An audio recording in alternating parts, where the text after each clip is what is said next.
Well, hello, it's that time again. It's 12 o'clock on Monday, and it's time for the Dr. Tech Show. And hello, everybody. And I'm going to start with a bit of personal news in that if you've been following my story, you'll know that I've had cancer surgery, which last Wednesday, actually, I had cancer surgery, Wednesday afternoon. And I came out of hospital yesterday, and I'm feeling great. I'm not out of the woods yet because they've got to do all sorts of checks to make sure I am cancer free, which is never 100%. You never know 100% whether you are or not. But at the moment, I feel great. I would like to express my extreme gratitude to Mr. Ian Smith and the surgery team at Leeds General Infirmary, who took my cancer tumour out. I'm remarkably pain free. My arm is in a sling, as you will see, and that's really there to stop me from overstretching myself and remind me that I have a lot of stitches under my left arm and around my back because I had to have a skin graft. So I've had the cancer tumor removed from under my arm. I've had a skin graft from my back to replace the skin that's gone missing with the tumor. But I am remarkably pain-free, providing I don't do anything sudden. And I feel good. And it's fabulous. I'm going to take it easy. Probably going to go and lie down after we've done this.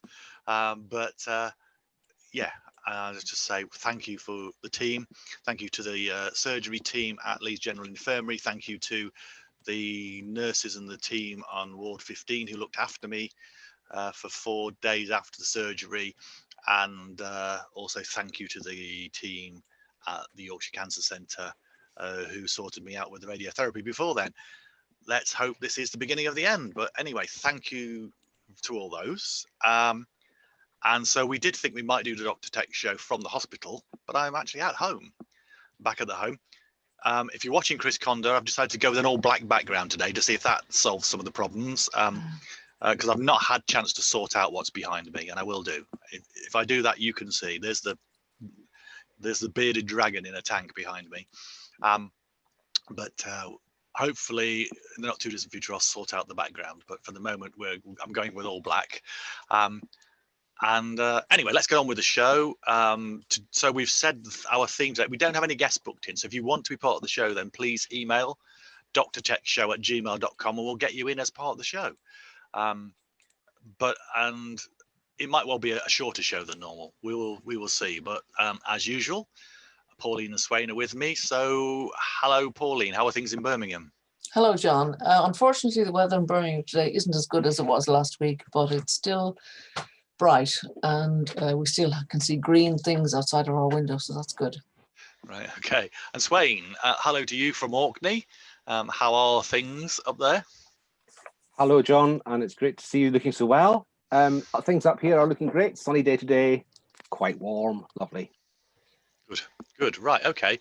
So we have said that we're going to have a couple of themes to our discussion today. One is communicating from hospital, and the other one is it's the fact that it's Carers Week 2020, and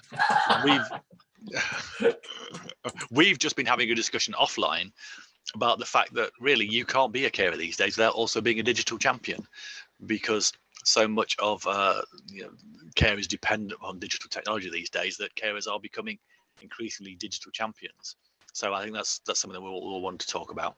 But on the subject of communicating with hospital, from hospital, I'd have to say I'm saying a big thank you to Martin and Karen Adams at Express Telephony, who sorted me out with a 5G router to take into hospital with me, which meant I had no connectivity problems whatsoever there.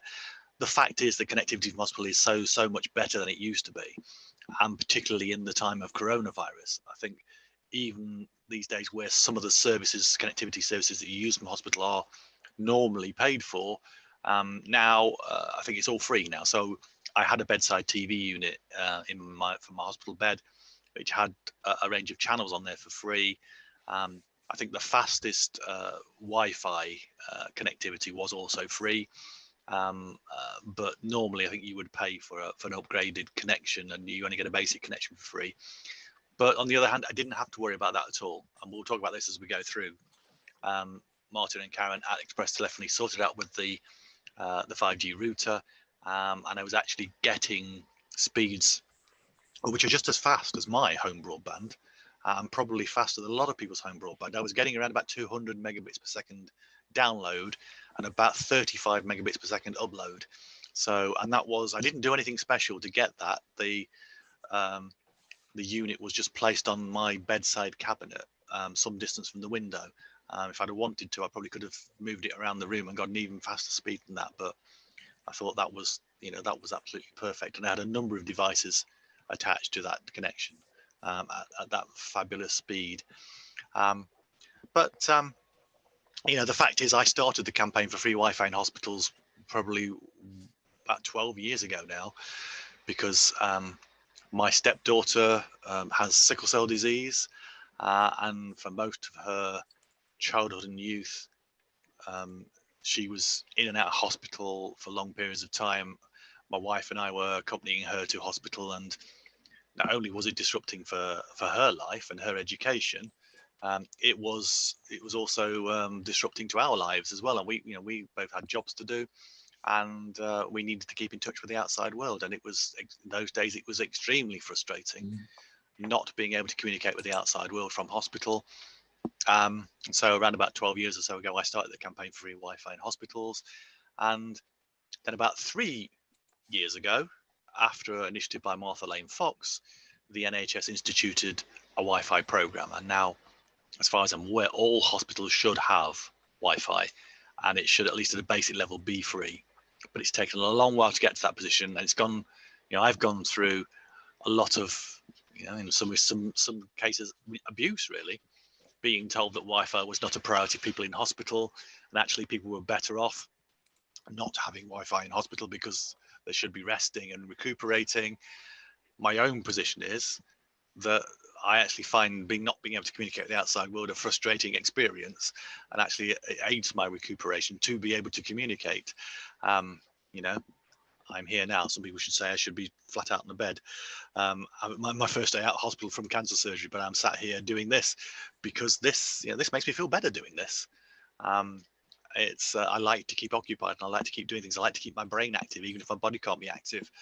And so that's why I think we need to be able to communicate in these kind of circumstances. So, as I say, if you want to join in, you can call one of the numbers on the screen, or email drtechshow@gmail.com, and we'll get you into the show, because we'd love to hear some stories from people who've been in hospital and communicating. So, Pauline and Swain, I'm not really sure if you've got things to say about this subject, but please chip in. Yeah. I have experiences of communication from hospital, John. Going back to 1988 was my first experience of being in hospital in the UK, and I was 25 years old, and I had a serious road traffic accident, and I spent 3 months in hospital. And at the time, as far as I was concerned, there was no internet. There was no mobile phones. There was no, means of communication. I received postcards and get well soon cards. And luckily, the bed I was in the ward was at the far end of the ward with a wall, and I think that was probably deliberate on part of the nurses looking after me, so I could have a wall to put all my cards and stuff on. I was by far the youngest person on the ward. It was a geriatric ward. They just didn't have a ward for my age group. They had a children's ward and a geriatric ward. So I got a lot of cards and a lot of messages by phone. If someone phoned me and wanted to communicate with me, they had to go through the nurses or the doctors, and somebody who was very busy already doing all the other caring responsibilities they had. So I think there was a phone, one of those dial-up phones on a trolley. I rarely used it. I think there was a phone downstairs somewhere in the hospital. So once I was mobile, I would get myself into this really rickety old wheelchair that somebody had borrowed from me, and kind of punt down to the ground floor of the hospital and make phone calls. I was had been living in Birmingham for about 3 or 4 years, and so I had friends, but they were working. They couldn't always visit me, and my family were far away in Ireland, and so they came to see me every couple of weeks. I had a brother who came to see me very regularly. He was living in Colchester at the time.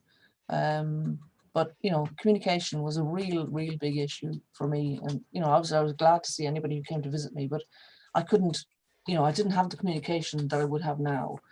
And then fast forward to more recent experiences where I've been in hospital with for like a week long to have intensive antibiotic treatment for cellulitis, and you know, having a mobile phone, being able to communicate with people on a regular basis. I did notice that the amount of staff had decreased in all those years. You know, there isn't the same amount of staff now as there was then, and they were all far busier.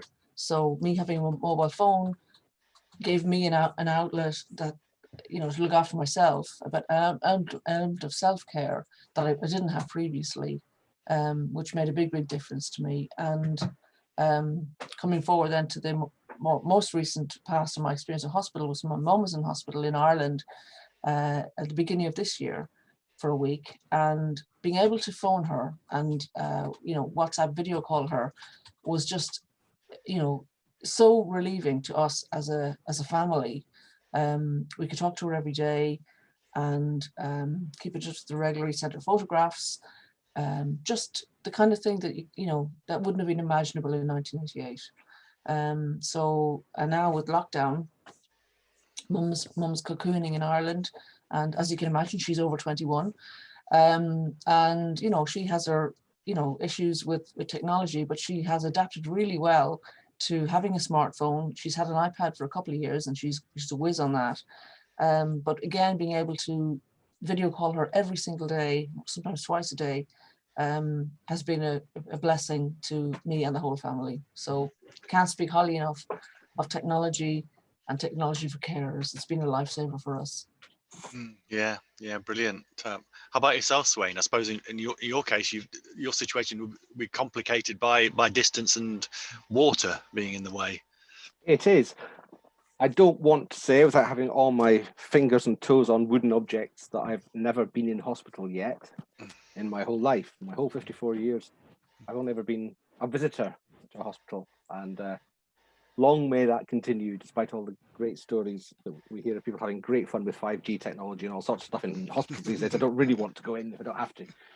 But yes, in Orkney, we have a small general hospital which deals with accident and emergency or routine elective surgery. Anything more complicated, there's also a maternity unit for straightforward birth.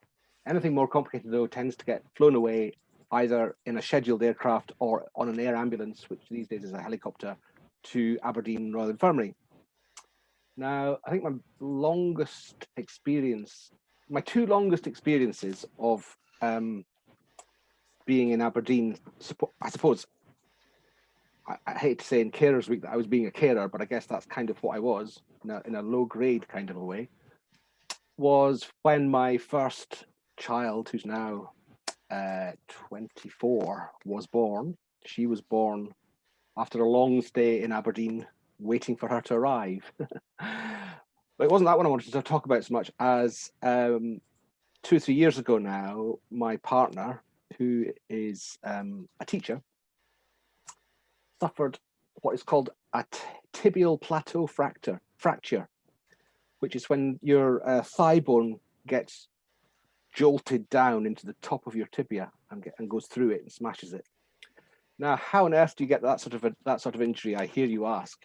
Well, if you have a large 45-kilogram greyhound, which you let run away in one direction for 100 yards, then you call it back, and it's so good that it comes back at, say, 30 miles an hour straight into your knee. That's how you get that sort of fracture. Lovely dog, Alfie. We've forgiven him. Well, I have. Even Jenny has. So, and absolutely, the difference between those two events, 24 years ago and recently, basically was 4G. Luckily, 4G was available as a fairly strong signal in the ward that my partner was in. We kept in touch throughout the day on that when I was in Aberdeen. I mean, I was in Aberdeen for most of the time she was. Being an island, we suffered all sorts of delays in getting home as well. Some weather, and some that she wasn't allowed to fly home because her knee wouldn't bend to be able to sit in the seat on the aircraft. So that meant we had to go by the ferry. But unfortunately, the main ferry from Aberdeen to Orkney was on refit. So we had to basically wait for it to come back. So it was an extra nearly a week in hospital, just purely waiting for the boat. So that's my examples. And yes, 4G and where necessary, Wi-Fi. I think it's necessary to have Wi-Fi in hospitals because 4G doesn't always penetrate right into the heart of them. And also, for some people, it's very expensive to use 4G. In Scotland, the situation is a wee bit different from what it is in England. I would say that most hospitals now do have Wi-Fi in Scotland. I'm not sure that it was formally part of the Wi-Fi in hospitals project that John was part of. That, I think, being an English thing. But we're very fortunate that our small local hospital has been rebuilt effectively. We've got a brand new hospital over the past 12 months, and the Wi-Fi and general facilities in it are just very, very good indeed. Yeah, brilliant. I mean, it's a very important point, that, and it's one that I found out over the years, is that most hospitals, most hospitals these days are either completely or mainly built of concrete and glass. And that is not very good at allowing mobile phone signals in. I mean, I was fortunate where I was this time. I was next to a window.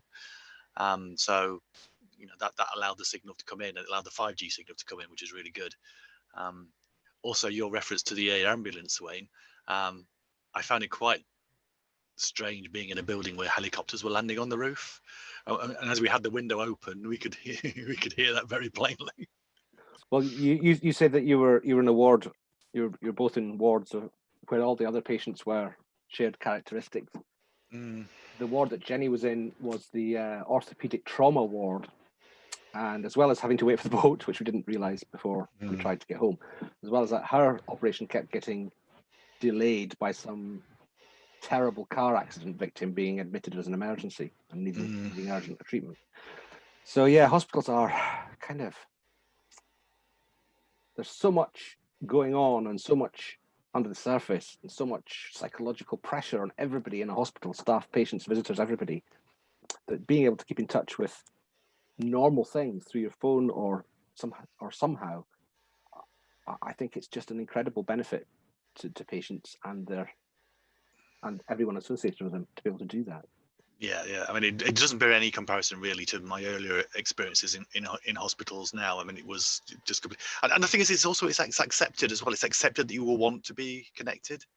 I actually had my Chromebook with me, and I sat in the chair by the bed with my Chromebook on the table, and nobody batted an eyelid. Where actually, at once upon a time, people would have either. I have had people object to me getting a laptop out in hospital before. Yeah, one thing that we do now in lockdown with family and my mom is we have a Zoom call every Sunday at 5 o'clock.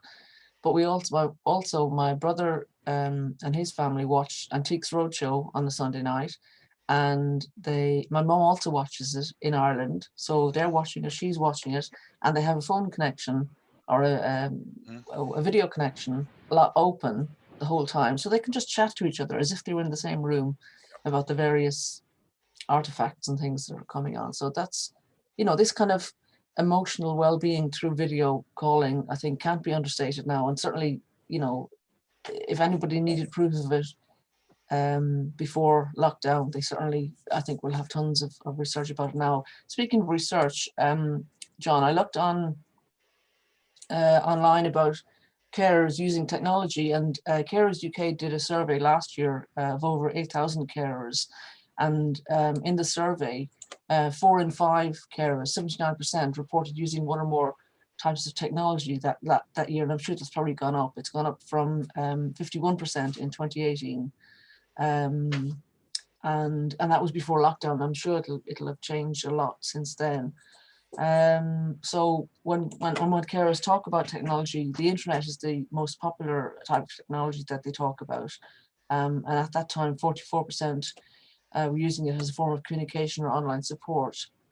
Remote healthcare, such as GP appointments or repeat prescriptions, which I use myself as well, was another popular way of using technology. 27% of carers use that. 19% use remote monitoring and alerts, such as motion sensors, fall detectors, personal alarm, or GPS trackers. I'd like to hear more about that. Only 12% use medication management tools. 8% are using environmental monitoring, and again, I think that'll go up this year exponentially. 13% using vital signs monitoring. It says only 4% are using apps, and again, I think that will have gone up considerably since then. So I'm really interested to see if they do a similar report this year. Yeah. And again, while I was in hospital, I think nearly everybody else in the ward at some point was video conferencing with friends and relatives. I mean, I do think my family does a thing on 5 o'clock since lockdown at 5 o'clock on a Saturday, whereas my daughter, who's a very talented singer, takes requests and prepares songs to sing to the rest of the family. We do that on Google Hangouts, and so we did that in the hospital, and I had my headphones in, so it wasn't ringing out down the ward. But these are all the kind of things you can do now. Yeah, we did family quizzes, which I know everybody's doing now, but I thought was really revolutionary at the beginning of lockdown, devising a family quiz, getting each family member to think of 2 or 3 questions to ask, just things that only the family would know. And it was great for morale and, bringing back memories and giving us loads of things to talk about, because otherwise you just end up talking about the blooming virus and who's got it and who hasn't and all this kind of downer kind of stuff, whereas much more fun to talk about, old family memories and holidays and things we did when we were young and stuff like that. So, Speaking about how much more acceptable it is now to use technology around the hospital, you reminded me that 24 years ago, when my daughter was born, I did actually take a laptop, a great clunky Toshiba thing, with me to try and do a bit of work from home via a dial-up modem at my brother's flat, who happened to live in Aberdeen. But I wasn't allowed to use that in the hospital until it had been PAT tested. Yeah. For example. Yes. It's just not a thing that comes up these days. One assumes that electrical safety of a laptop comes along with it. Yes. You do hear that in voluntary organizations. They usually have to have PAT tested equipment, but that's probably if they're bringing them into a public sector environment, for events or stuff like that, they have to provide a certificate. But I think it's probably assumed not otherwise. I think this may be something to the organisation whose event that you're part of in parallel to this one, Swain. Yeah. So I mean, so going back to Carers Week. So if anybody wants to be part of the show, then we'd love to have you in. We haven't got because we weren't 100% sure we'd be going ahead today. We haven't got any guests lined up for today. So if you want to be part of this, then please let us know. You can leave us a comment on the YouTube chat box. You can email drtechshow@gmail.com, or you can call one of the numbers on the screen. We'd love to be part of you. We'd love you to be part of this. We'd love to hear your stories, because it's the stories really that are the most powerful thing about, the stories about how this kind of thing makes a difference to people. And, one of the things that I found really encouraging of late, and it is a relatively recent thing, is that people have begun to acknowledge that connecting people together over the internet can have emotional benefits, and I spent years and years arguing against people who talk about the internet being a depersonalizing experience. But I think increasingly these days, people are recognizing you can have emotional connections online. And I think that's been a very big difference, really. Yeah, very much so. Again, talking about my own experience, as soon as lockdown happened, I initiated a hangout with, a video call with my women's group, my Irish women's group here in Birmingham. And last night there was 8 of us on the call. It's not huge numbers, but it's a constant, a weekly reminder or opportunity to check in and talk about how we're doing. And it's been really good to just to know that that's been happening, and I know the women have appreciated, and I have, just to be able to hang out. And I've done social events on the dreaded Zoom, but it's been a boon. And once you kind of get over the fact that you're not face to face with somebody, it feels like you are, and you know, you can have a drink and you know, sort of relax and just chat. The interactivity is very, very important to that kind of psychological well-being. It doesn't take long after you've got used to this sort of event, whether it's a family quiz or this chat for this show, or whether it's a professional thing. It doesn't take very long to be frustrated by a telephone call or by a webinar that's been set up where you can't actually interact. They become very frustrating once you're used to the genuine connection that you get in real time with other people via interactive video. And of course, that's a big technological advance that we've had. The first few generations of broadband at home, the upload speed was really not appropriate for interactive video. It was too slow. Yeah. You could get your film downloaded very quickly, yes, but your image going up the way was very, very slow in the first few iterations of domestic broadband in the UK.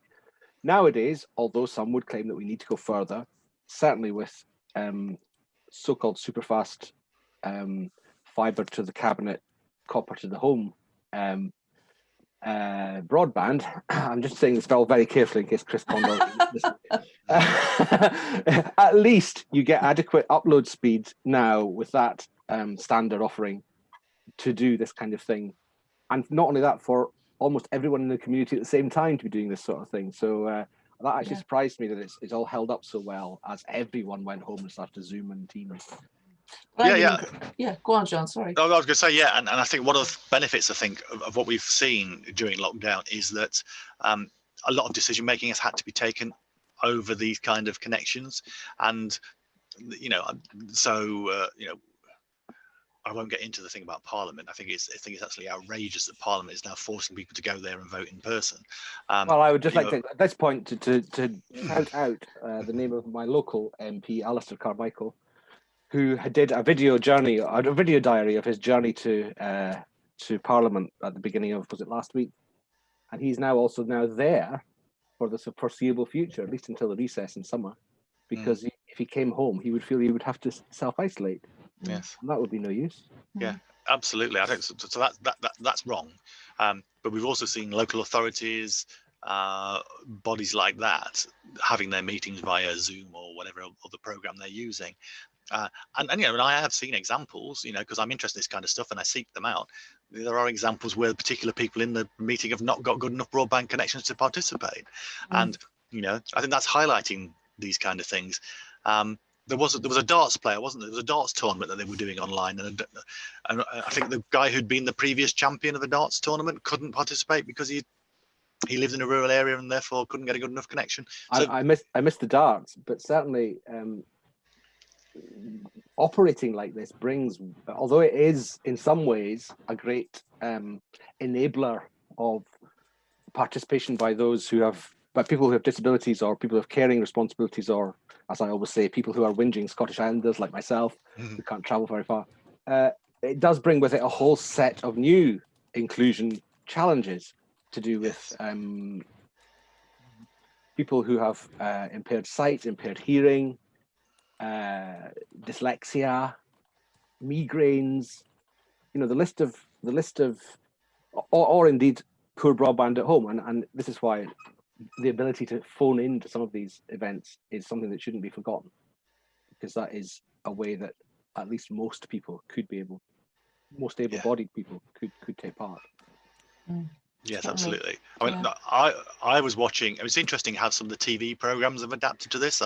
So last night I was watching Ramesh Ranganathan's program. I don't know if you've seen that, but Ramesh Ranganathan's comedian. He does this thing called the Ranganation, which is where he has normally it's like people in the studio who are sat there and they're all representative of particular traits, and then they have a thing around their neck saying I'm, you know, I can't remember what they are now, but they're sort of like stereotypes.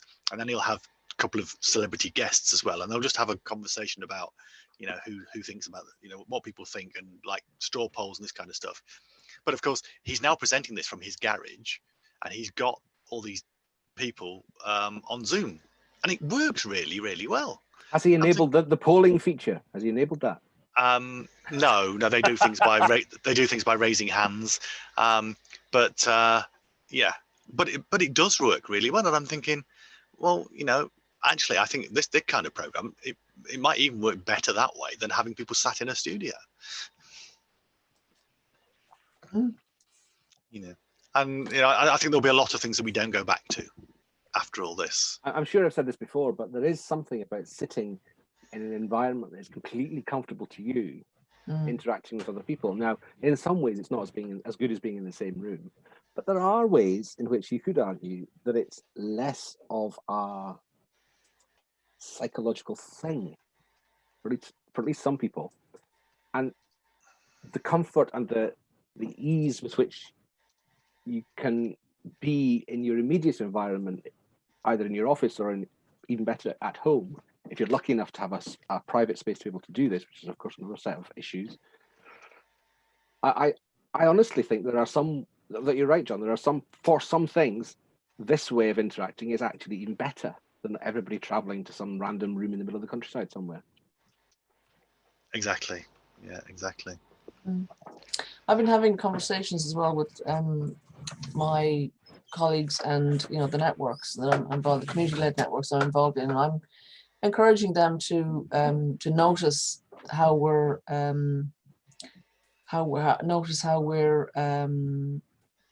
adapting these days, and encouraging them to see to notice that the connectivity that we're using has become an essential. It's not a luxury anymore, and that we should encourage the people who make these decisions about connectivity to make sure that keeps increasing and getting extended, so that we can have these choices, and it's for everybody, not just for people who can afford technology and can afford simple things like we've talked about in previous shows.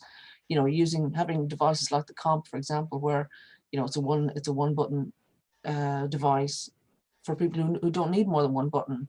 Then we should encourage that as well. So the Tech for Good networks should also be looking at what helps the most people with the kind of low tech, or the less tech, to be more effective. Yeah, exactly. I think you're so right. And on that note, if anybody has a product they want to showcase that they think is contributing to this agenda, then we'd love to have you on the show. Just email drtechshow@gmail.com and we'll get you on the show. There's even time for you to come on today if you want to, but if not, then a future week. We're here every Monday, and please let us know what you're up to. So, I think we've talked about this before, Swain, but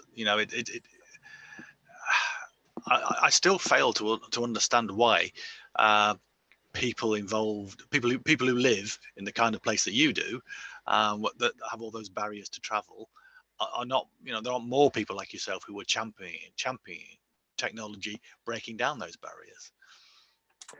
It's a good question. I think there are quite a lot of people, but they're all making their representations to different people, because they've all got different interests and different professions and different networks. And so in any particular network, certainly speaking about like some of the professional side, there are only 2 or 3 of us that are as affected as we are. I mean, others are affected in a gradual way on a sort of spectrum. But it's a good question. And I actually think that this last 3-month period might well make it a lot more visible what is possible to people living. Because, of course, traditionally living here, we tend to make do for ourselves. Yeah. So we're it's not to say that we're completely inward looking. It's not to say we don't welcome visitors to visit Orkney. Whenever the pandemic is over, we've got a thriving tourist industry. Please visit Orkney, but when it's safe. But in terms of getting things done, islanders will be quite self-reliant and quite communitarian in their approach to getting immediate problems solved. And it's a new thing for our societies, as much as anybody else, to be able to connect up with everybody else. And it just like everywhere else, there's a kind of adoption curve for that. Yes. And as technology gets more and more functional, like Zoom and Teams and so on, then it becomes more and more obvious how you can connect up with the rest of the world. So that's a long, rambly answer for you. No, it's right. And I suppose, going back to what I was saying before about the campaign for Wi-Fi in hospitals, and there was there were always counter arguments to that about how people need to rest and recuperate and all that kind of stuff. I suppose in the case of islands, the counter argument is, well, this is what makes us special. Being cut off in this way is we don't want to lose that bit of the thing that je ne sais quoi that other areas don't have. There is definitely a section of that view definitely exists.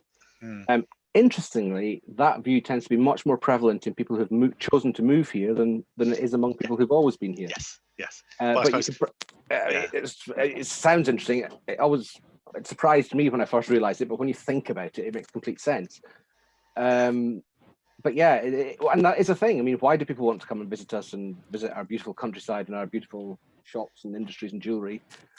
It's because it is special and in some sense separate. So there is a balance there.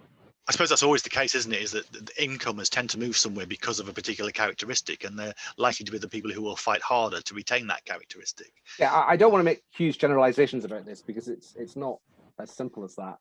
But there is an element of that in people's views of how affairs should be conducted. Yes. Yeah. Exactly.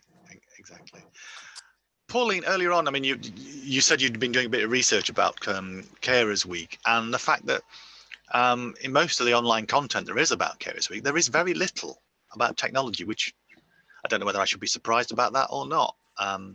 Yeah, I was surprised because it seemed like an obvious community to provide services to.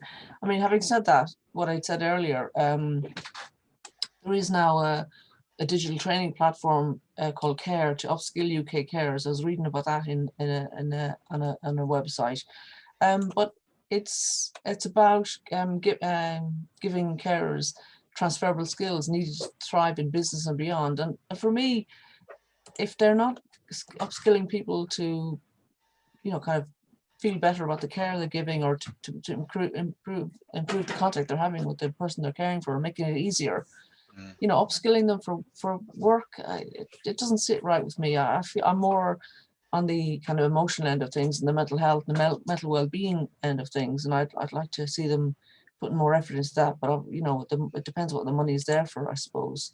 So they're having this. They've got this platform now. The government apparently gave 5 million to innovation programs last year for carers, and it'll be interesting to see what these platforms produce. The modules in this training platform are everything. It does say stress management, change management, risk and error management, as well as softer skills such as patience and perseverance, self-confidence and self-awareness. And I have to say that one of the Facebook groups I'm in is Caring for Your Elderly Parents, and I must say it's great to have a place where people, I'm not saying I do this, but people can vent about the challenges they face as carers, and some of them are pretty shocking, really. They're just it's a stage, I suppose we're all going to come to it at some stage, and it's good to be aware of how to look after yourself better, and I hope people can do that. Well, exactly, and it really is about the whole, one of the key issues about why we don't tackle, as a society, we don't tackle the social care issue and about getting social care right, is that society collectively has this thing about not wanting to think about what happens to us when we're old. We seem to live in a society where people don't believe that they're going to get old, that the old people are something separate. It's not us. Yeah. It's not us. Yeah, and it's like when I was advising my mum about what smartphone to get, obviously I wanted to go for something entry level, but that would be functional for her. And it's hard to find, a smartphone that isn't too complicated. My mum, as I say, she does really well, but she does get a bit flustered sometimes if things move on the screen, or they're not where she feels they're not where she left them the last time she looked at the screen and stuff. And we think it's easy, but it's easy for us because we're used to it, and we don't feel worried about trying to work something out. She's afraid if she presses a button that she might break it, and it's hard to give that reassurance. Or hard, I mean, we know if you press a button and it goes wrong, you can probably fix it,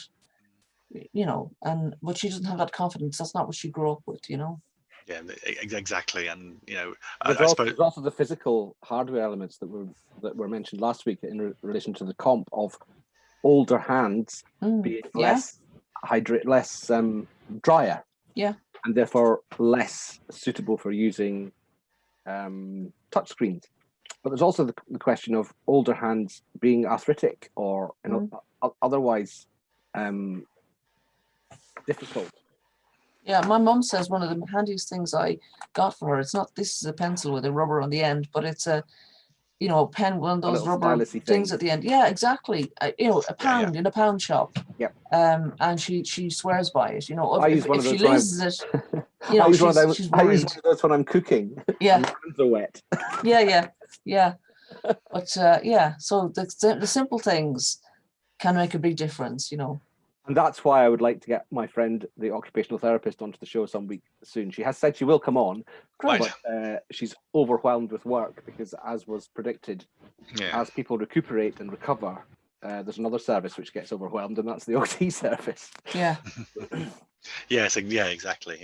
Yeah, but we'd love to have her on. We'd love to have anybody on who wants to be part of the show and has got something to say about using technology to break down communication barriers at this time and at other times. So email us, drtechshow@gmail.com, call the number on the screen, leave us a comment on the YouTube chat. We'd love to get you to be part of it. I did speak to a friend of mine, Caroline, who's a carer for her mum, and I said to her, does technology help you in your caring responsibilities? And she kind of said no, but maybe she'll have other thoughts about it. But we also talked about she brought up the issue of in-home CCTV, where a family they aren't living with the person who's been cared for, installs in-home CCTV, and she says she has mixed feelings about that it can seem intrusive or big brotherish or whatever. And it'd be interesting to hear what do you think about that, John and Swain? Yeah, I mean, I think anything that, well, for me, the issue for this is about trying to help people to remain in their own homes, not have to be somewhere like a care home, which as you all know at the moment is, if we can keep out of care homes, we all want to keep out of them. But there are reasons for wanting to stay in your own home, and any kind of remote monitoring technology allows you to do that. I mean, it doesn't necessarily have to be CCTV. There are there are systems whereby you can monitor the things like, have you boiled the kettle this morning? Even things like pressure sensors, so you can tell if somebody's got out of bed. These kind of things, or you can tell if somebody's fallen. All these things can be done, and I think it's it doesn't necessarily have to be that intrusive. These things are definitely stable and mainstream technology in home care nowadays. Yes, they tend still to rely on a telephone line rather than be digital. But one of the big challenges that all the local authorities and other providers of commissioners and providers, let's use the English terminology, of home care need to really get their heads around quite quickly over the next 3 or 4 years is that as BT withdraws what we think of as a normal telephone line, an analog telephone line, they're gradually going to withdraw that the original target was 2025. I suspect that the pandemic will have pushed that a wee bit further out. But it's now that certainly commissioners and those with the statutory responsibilities really need to be thinking about how to replace these analog devices with the most appropriate digital ones. And it's not straightforward. It's not straightforward. You've got to, it's like any other service for a bunch of service users. You've got to design it and you've got to build it. To say we'll just give everyone an Alexa and put a CCTV camera in their front room is just not going to work in any way whatsoever for anyone. So please say in Scotland at least there is, and I'm sure it'll be true in England as well, I just don't know about it, that there is an absolute priority on getting through all this work at a national level, but involving all the local authorities. Mm. So once that is, it's even got to the stage now where there's advice on procurement and implementation and internet security and so on for these devices, which will be in somebody's house. And one of the things I found really encouraging last week was the way that the comp had been designed around the needs, rather than simply taken off Curry's Dixon shelf. I really don't think that stuff that you take off the shelf will be suitable for very many social care type applications. It might be useful for families to keep in touch. It might be useful for all sorts of other reasons, in all sorts of other ways for people who are getting home care. But I'm starting to get really frustrated and annoyed that so much of the conversation is around, oh, wouldn't Alexis be wonderful to look after old people?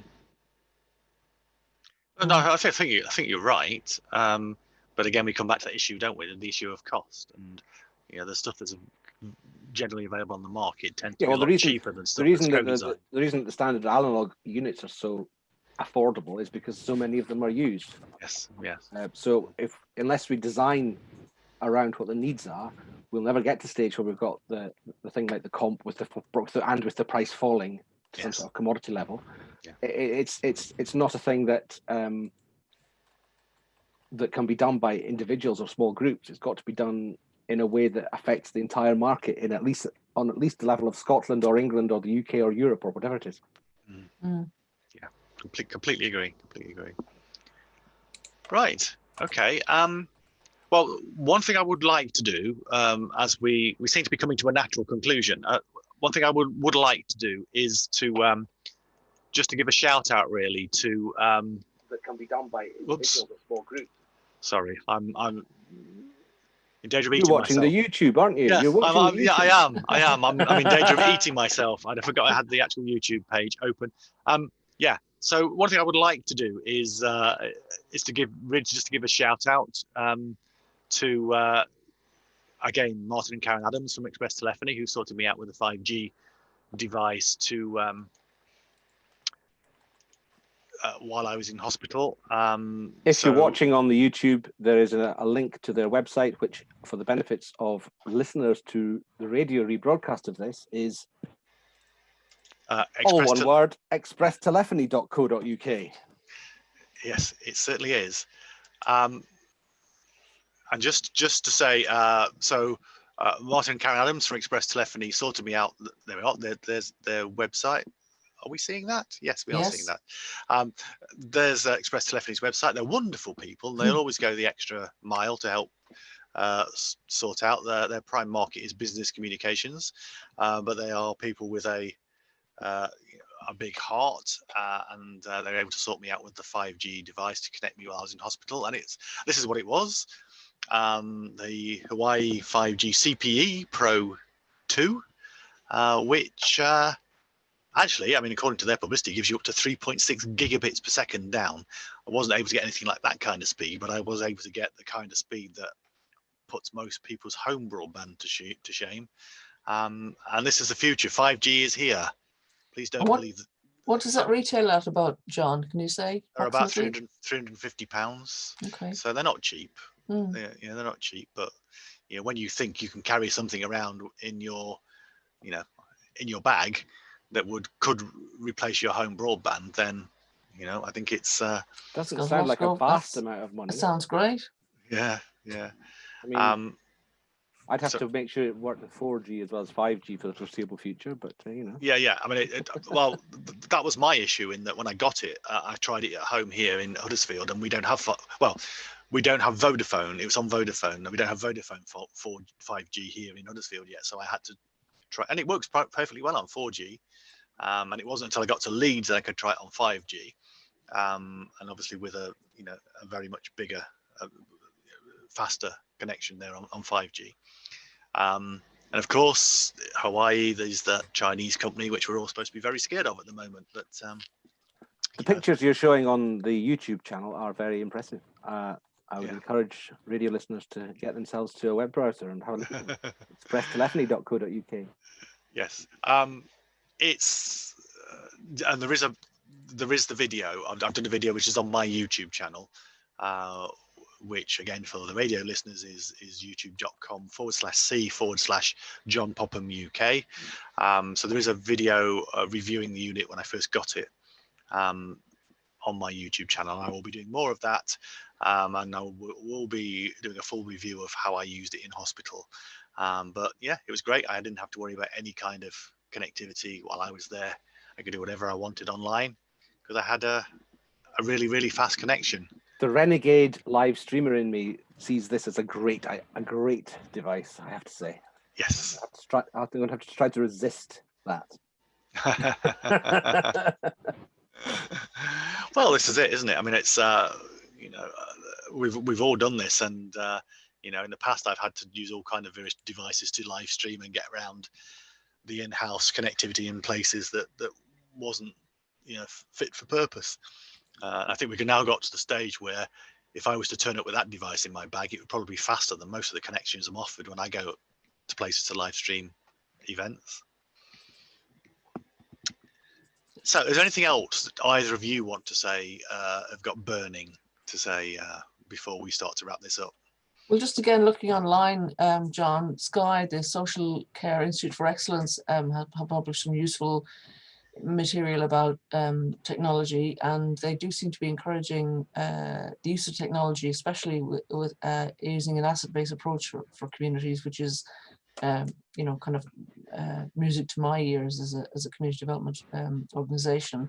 So I think we need to encourage that, and as I said earlier, encourage our networks to lobby in whatever way for better connectivity.